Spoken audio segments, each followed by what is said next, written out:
Bismillahirrahmanirrahim. Oh, nama rohani. Nama rohani itu yang tahu cuma Waliullah Al-Ghaus. Saya bukan Al-Ghaus, Pak.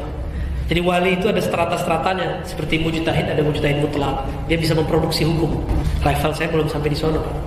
Tapi saya disuruh kasih tahu kepada jamaah, kepada umat, bahwa ada loh ruh kita punya nama. Nanti Bapak bisa daftarkan ke teman-teman ribat, Sidi Musa, ya. Nanti kita kalau ketemu dengan beliau-beliau yang alim, yang wali-wali itu kita tanyakan. Dapat nama gratis, Pak, nama syafaat. Nama ruh itu nama syafaat kalau bahasa lainnya. Nanti kalau ditanya di alam kubur, saya dikasih nama wali gitu.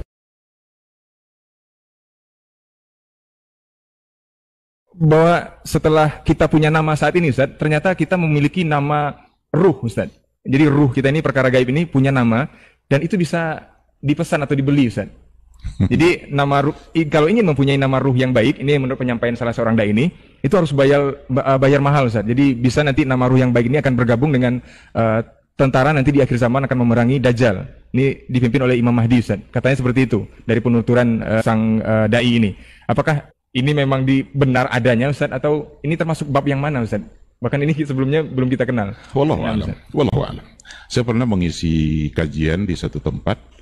Lalu ketika sesi pertanyaan ada satu yang melontarkan satu ungkapan yang sampai hari ini saya ingat. Apa kata beliau? Pak Ustadz, kita nikah kita hari ini nggak ada yang sah. Saya tanya, kenapa tidak ada yang sah? Karena kita nikah itu hanya menggunakan nama zahir, tetapi tidak menggunakan nama batin atau nama ruh. Lalu nama ruh kita apa? Saya tanya begitu. Nama ruh kita itu apa? Oh, itu tidak bisa diucapkan di sini, Pak Ustadz. Itu hanya bisa diucapkan di tempat kajian, silakan Ustaz datang kalau mau. Saya langsung terpikir, berarti ada sesuatu pada orang ini. Berarti ada forum khususnya? Ada forum khusus, sama guru dia. Harus bisa, dan itu hanya bisa pada guru dia. Itu sudah sekian tahun yang lalu itu. Kira-kira 2005 atau 2006. Sudah sangat lama sekali. Ternyata memang viral lagi nih, Ustaz. Sekarang muncul lagi. Nah. Maka yang dimunculkan sekarang itu bukan juga hal baru sebenarnya. Karena setelah kita baca represi-represi yang ada, ternyata itu keyakinan-keyakinan yang ada pada orang-orang sufi. Entah dari mana datangnya, entah apa alasan mereka.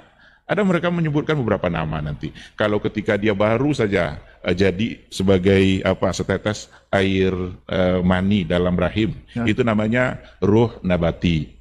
Kalau nanti dia sudah ditiupkan ruhnya, berarti dia sudah berubah namanya menjadi ruh hayawani. Hayawani kan hidup kan, karena dia sudah hidup. Kalau tadi ruh nabati. Nanti ketika dia sudah lahir, ada lagi namanya. Ada namanya ruh robbani, ada namanya ruh rahmani, macam-macam itu. Silahkan saja ditengok di referensi orang-orang. Atau mau ikut forumnya juga boleh. Orang-orang sufi.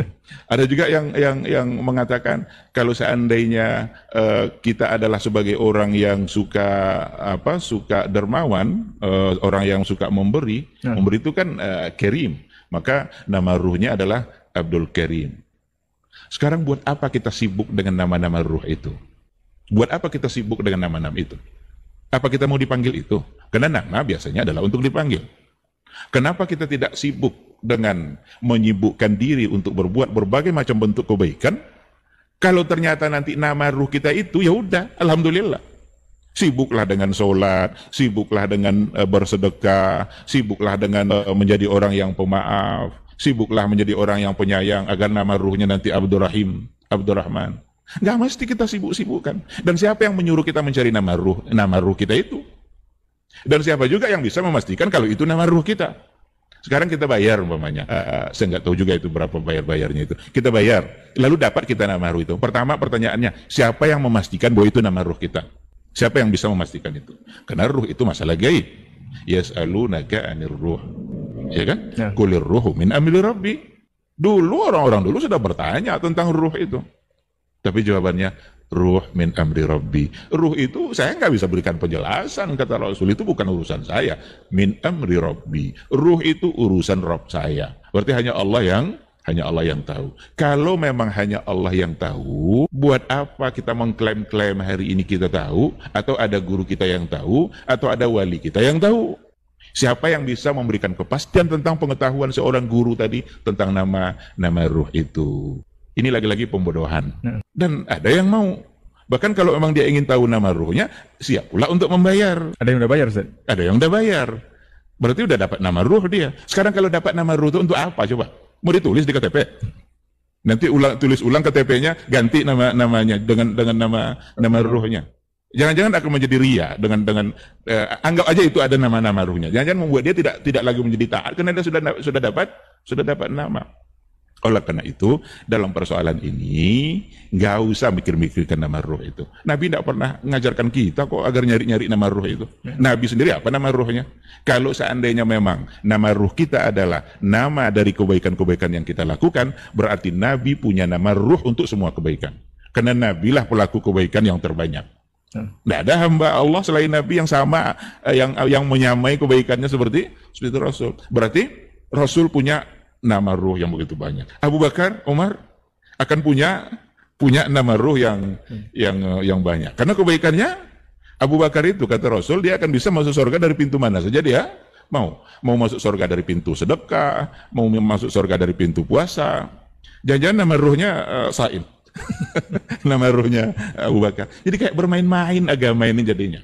Agak bermain-main. Cuma memang ada pula kelompok-kelompok yang sengaja dia membuat hal-hal yang aneh-aneh itu, hal-hal yang berbeda dari yang lain, lalu kemudian itu yang dikembangkan sebagai sebuah ciri yang akan membuat itu dia menjadi tertarik yang berbeda dari yang lain atau yang tidak dimiliki oleh yang lain.